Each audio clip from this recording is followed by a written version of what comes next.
ಶ್ರೀ ಗುರುಭ್ಯೋ ನಮಃ. ಶ್ರೀಮತಿ ರಾಮಾನುಜಾಚಾರ್ಯಾಯ ನಮಃ. ವೀಕ್ಷಕ ಸ್ನೇಹಿತರಲ್ಲಿ ಪ್ರಾತಃ ಕಾಲದ ನಮಸ್ಕಾರಾದಿಗಳನ್ನು ಮಾಡ್ತಾ, ಹಾಗೆ ಜ್ಯೋತಿರ್ಗಮಯ ಕಾರ್ಯಕ್ರಮಕ್ಕೆ ಸ್ವಾಗತವನ್ನು ಸುಸ್ವಾಗತವನ್ನು ಕೋರ್ತಾ, ವಿಶೇಷವಾದಂತಹ ಸಂಚಿಕೆ ಏನಂತ ಅಂದರೆ, ಗುರುಗಳೇ, ನಮ್ಮ ಮನೆಯಲ್ಲಿ ಎಲ್ಲ ಒಂದು ವಸ್ತುಗಳನ್ನು ಸಹ ಒಂದೊಂದು ರೀತಿಯಲ್ಲಿ ನಾವು ಜೋಡಿಸ್ಕೊಂಡಿರ್ತೀವಿ. ಒಂದೊಂದು ಜಾಗದಲ್ಲಿ ಇಂಥ ವಸ್ತುಗಳಿರಬೇಕು ಅಂತ ನಾವೆಲ್ಲವೂ ಸಹ ಅಂದ್ಕೊಂಡಿರ್ತೀವಿ. ದೇವ್ರ ಮನೆಯಲ್ಲಿ ದೇವ್ರ ಫೋಟೋಗಳು, ಅಡುಗೆ ಮನೆಯಲ್ಲಿ ಇಂಥ ಪದಾರ್ಥಗಳು ಎಲ್ಲವನ್ನೂ ಸಹ ಇಟ್ಟಿರ್ತೀವಿ. ಆದರೆ ಈ ಗಡಿಯಾರವನ್ನು ಯಾವ ದಿಕ್ಕಲ್ಲಿ ಇಡಬೇಕು, ಯಾವ ಥರ ಇಡಬೇಕು ಅನ್ನೋದು ನಮ್ಗೆ ಯಾವುದೂ ಸಹ ಗೊತ್ತಾಗ್ತಿಲ್ಲ ಗುರುಗಳೇ ಅಂತ ಹೇಳುವಂತಹ ಕೆಲವು ವ್ಯಕ್ತಿಗಳು ನಮಗೆ ಸಿಗ್ತಾರೆ. ಯಾಕೆ ಅಂತ ಅಂದರೆ, ಟೈಮ್ ಅನ್ನುವಂಥದ್ದು ವೆರಿ ಇಂಪಾರ್ಟೆಂಟ್. ಸಮಯಕ್ಕೆ ಬಹಳವಾದಂಥ ಮಹತ್ವವನ್ನು ಕೊಡ್ತೀವಿ ನಾವು. ಸಮಯವನ್ನು ಸಹ ನಾವು ಯಾವುದೂ ಸಹ ಮೀರದ ರೀತಿಯಲ್ಲಿ ನಾವು ಎಲ್ಲವೂ ಸಹ ಮುಂಚೆನೇ ಪ್ಲಾನ್ ಮಾಡ್ಕೊಡ್ತೀವಿ. ಇಂಥ ಸಮಯಕ್ಕೆ ನಾವು ಕೆಲಸಕ್ಕೆ ಹೋಗಬೇಕು, ಇಂಥ ಕೆಲಸಕ್ಕೆ ಇಂಥ ಕೆಲಸಗಳನ್ನು ಮಾಡಬೇಕು ಅಂತ ನಾವು ಎಲ್ಲವೂ ಅಂದ್ಕೊಂಡಿರ್ತೀವಲ್ಲ. ಅದೇ ರೀತಿಯಾಗಿ ಈ ಸಮಯಕ್ಕೂ ಸಹ, ಈ ಗಡಿಯಾರಕ್ಕೆ ಸಹ ನಾವು ಕಾಲದೈವ ಅಂತ ನಾವು ಹೇಳ್ತಿರ್ತೀವಿ. ಅದಕ್ಕೆ ಈ ಕಾಲನಿಗೂ ಸಹ ಇವನಿಗೂ ಸಹ ಒಂದು ಪರ್ಯಾಯವಾದಂತಹ ಒಂದು ನಿರ್ದಿಷ್ಟವಾದಂಥ ಒಂದು ಸ್ಥಾನಗಳು ನಮಗೆ ಖಂಡಿತವಾಗಿ ಇರುತ್ತೆ. ನೀವು ಮನೆಯಲ್ಲಿ ಉದಾಹರಣೆ ನಾನು ಹೇಳುವಂಥದ್ದು, ನಿಮ್ಮ ಮನೆ ಇವತ್ತು ನಂದಿ ಬಾಗಿಲು ಇಟ್ಟಿರ್ತೀರಿ ಅಂತ ಅಂದ್ಕೊಳ್ಳಿ, ಅಂದರೆ ಉತ್ತರದ ಬಾಗಿಲು ಇದೆ ಅಂತ ಅಂದ್ಕೊಳ್ಳಿ. ನಿಮ್ಮ ಮನೆಗೆ ಪ್ರವೇಶವಾದ ನಂತರದಲ್ಲಿ ನಿಮ್ಮ ಮನೆ ಗಡಿಯಾರ ಎಲ್ಲಿರಬೇಕು ಅಂದರೆ ನಿಮಗೆ ಬಲಭಾಗದಲ್ಲಿರಬೇಕು. ನಿಮ್ಮ ಮನೆಯ ಬಲಭಾಗದಲ್ಲಿ ನಿಮಗೆ ಗಡಿಯಾರ ಬಂತು ಅಂತ ಅಂದರೆ ಅದು ಯಾವ ದಿಕ್ಕು ನೋಡ್ತಿರ್ತದೆ ಅಂತ ಅಂದರೆ ಸೂರ್ಯನ ದಿಕ್ಕು ನೋಡುತ್ತೆ, ಪೂರ್ವ ದಿಕ್ಕನ್ನು ನೋಡ್ತಾ ಇರುತ್ತದು. ಅದು ನಿಮಗೆ ಒಳಿತನ್ನು ಮಾಡುತ್ತೆ, ಪಾಸಿಟಿವ್ ಎನರ್ಜಿ ಕೊಡುತ್ತೆ, ನಿಮ್ಮ ಸಮಯವನ್ನು ಒಂದು ರೀತಿಯಾದಂತಹ ರಕ್ಷಣೆ ಮತ್ತು ಸಕ್ಸಸ್ಸನ್ನು ಮಾಡುತ್ತೆ. ನಂತರದಲ್ಲಿ ಸೂರ್ಯನ ಬಾಗಿಲು ಮಾಡಿದ್ದೀರಿ ಅಂತ ಅಂದ್ಕೊಳ್ಳಿ. ನೀವು ಸೂರ್ಯನ ಮನೆ ಬಾಗಿಲು ಮಾಡಿದ್ದೀರಿ ಅಂತ ಅಂದರೆ ನೀವು ಒಳಗಡೆ ಹೋಗಬೇಕಾದ್ರೆ ನಿಮ್ಮ ಮನೆ ಗಡಿಯಾರ ಎಲ್ಲಿರಬೇಕು ಅಂತ ಅಂದರೆ ನಿಮ್ಮ ಸೂರ್ಯ ದಿಕ್ಕಿಂದ ಒಳಗಡೆ ಹೋದ್ಮೇಲೆ ಎಡಭಾಗದಲ್ಲಿ ಇರಬೇಕು.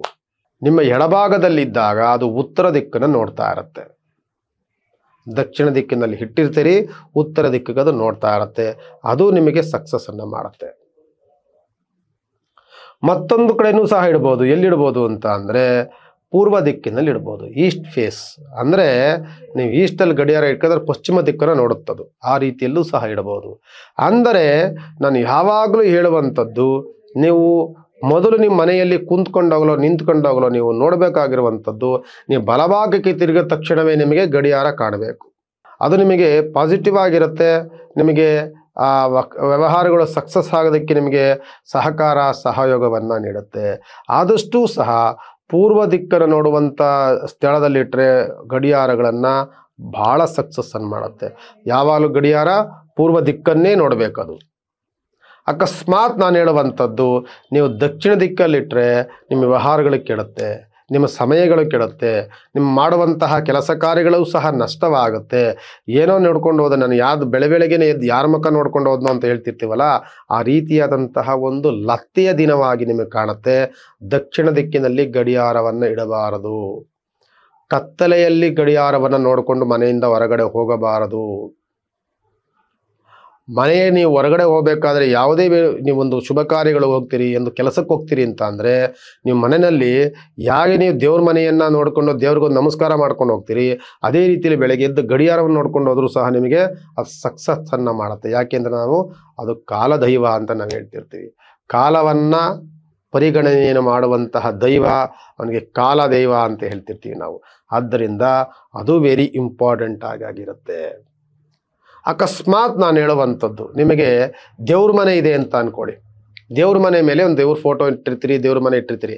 ಆ ದೇವ್ರ ಮನೆ ಪಕ್ಕದಲ್ಲಿ ಅಕ್ಕಪಕ್ಕದಲ್ಲಿ ನಿಮಗೆ ಏನಾದರೂ ಗೋಡೆಗಳು ಸಿಕ್ಕಿದ್ರೆ, ಜಾಗ ಸಿಕ್ಕಿದ್ರೆ ಅಲ್ಲಿ ನೀವು ಗಡಿಯಾರವನ್ನು ಹಾಕಬಹುದು. ಯಾಕೆಂದರೆ ದೇವ್ರ ಮನೆ ಎಲ್ಲಿ ಮಾಡಿರ್ತೀವಿ ನಾವು, ಪೂರ್ವ ದಿಕ್ಕನ್ನು ನೋಡುತ್ತೆ, ಅಥವಾ ಪಶ್ಚಿಮ ದಿಕ್ಕನ್ನು ನೋಡುತ್ತೆ, ಅಥವಾ ಉತ್ತರ ದಿಕ್ಕನ್ನು ನೋಡುತ್ತೆ. ಇಷ್ಟಲ್ಲೇ ನಾವು ವಾಸ್ತು ಪ್ರಕಾರವಾಗಿ ಮಾಡಿರ್ತೀವಿ. ಆ ದೇವ್ರ ಮನೆ ಅಕ್ಕಪಕ್ಕದಲ್ಲಿ ಬಂದರೆ ದೇವ್ರ ನೋಡ್ದಂಗೆ ಆಗುತ್ತೆ, ಮೇಲ್ಗಡೆ ಗಡಿಯಾರ ನೋಡ್ದಂಗೆ ಆಗುತ್ತೆ, ಮಾಡ್ಬೋದು. ಇಲ್ಲ ಅಂದರೆ ಮೊದಲು ಆದ್ಯತೆ ನೀವು ಪೂರ್ವ ದಿಕ್ಕಿಗೆ ಕೊಡಬೇಕಾಗ್ತದೆ. ಇದನ್ನು ಮಾಡಿ ಸಕ್ಸಸ್ ಆಗುತ್ತೆ. ಇದರಲ್ಲಿ ಇಂಥ ರಾಶಿಯವರು ಇಂಥವರು ಅಂತ ಬರೋದಿಲ್ಲ. ಯಾಕೆ ಅಂತ ಅಂದರೆ ಮನೆಗೆ ಕೆಲವು ವ್ಯಕ್ತಿಗಳು, ಒಂದು ವಸ್ತುಗಳು ಹಿಂಗೆ ಇರಬೇಕು ಅಂತ ನಮಗೆ ಒಂದು ರೀತಿಯಾದಂತಹ ವ್ಯವಸ್ಥೆಗಳಿರುತ್ತೆ. ಆದ್ದರಿಂದ ಈ ಗಡಿಯಾರವನ್ನು ಇಂಥ ದಿಕ್ಕಿನಲ್ಲಿಡಬೇಕು ಅನ್ನುವಂಥದ್ದು ಅದು ಶಾಸ್ತ್ರವೂ ಹೌದು.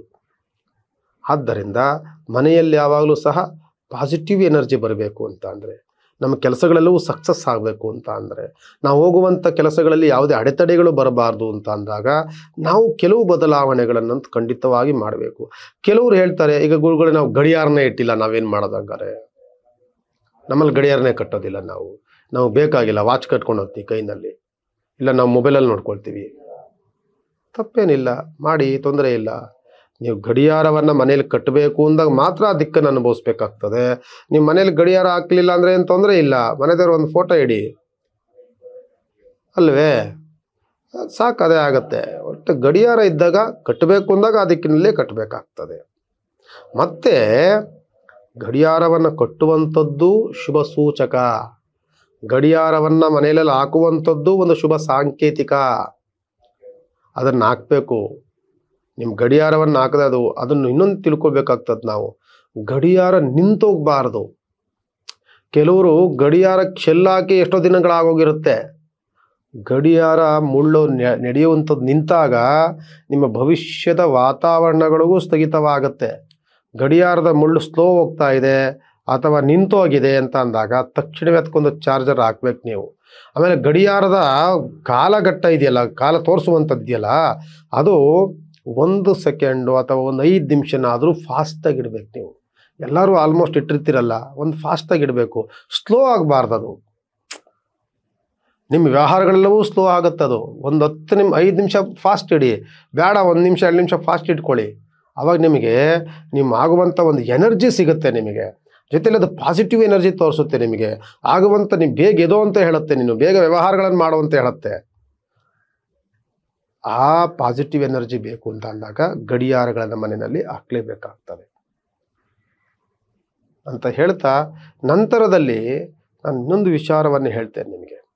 ಈ ಗಡಿಯಾರವನ್ನು ಅಥವಾ ಯಾವುದಾದ್ರೂ ಒಂದು ವಸ್ತುಗಳನ್ನು, ಗ್ಲಾಸ್ಗಳನ್ನು ಎತ್ತಾಕಿ ಒಡೆದಾಕ್ತೀರಿ, ಅದನ್ನು ಮಾಡಬಾರ್ದು. ನಿಮಗೆ ಸಾಧ್ಯವಾದರೆ ಹಾಕಿ ಗೋಡೆಗೆ, ಇಲ್ಲಾಂದರೆ ಒಂದು ಜಾಗದಲ್ಲಿ ಇಟ್ಬಿಡಬೇಕಾಗ್ತದೆ. ಆದರೂ ಸಹ ಮಕ್ಕಳು ಕೈಗೆ ಸಿಗದಂಗೆ ನೋಡ್ಕೊಳ್ಬೇಕಾಗ್ತದೆ. ಮನೆಯಲ್ಲಿ ಗ್ಲಾಸ್ಗಳು ಒಡಿಬಾರ್ದು. ಒಡೆದ್ರೆ ಅದು ಸಣ್ಣ ಪುಟ್ಟದ ಅವಘಡಗಳನ್ನು ತೋರಿಸುತ್ತೆ. ಅದರಿಂದ ಆದಷ್ಟು ಸಹ ಮಕ್ಕಳ ಕೈಗೆ ಸಿಗದ ರೀತಿಯಲ್ಲಿ ಅದನ್ನು ಇಡಬೇಕು. ಇಲ್ಲಾಂದರೆ ಸಂಪೂರ್ಣವಾದಂಥ ಕೆಳಭಾಗದಲ್ಲಿ ಇಟ್ಬಿಡಬೇಕು.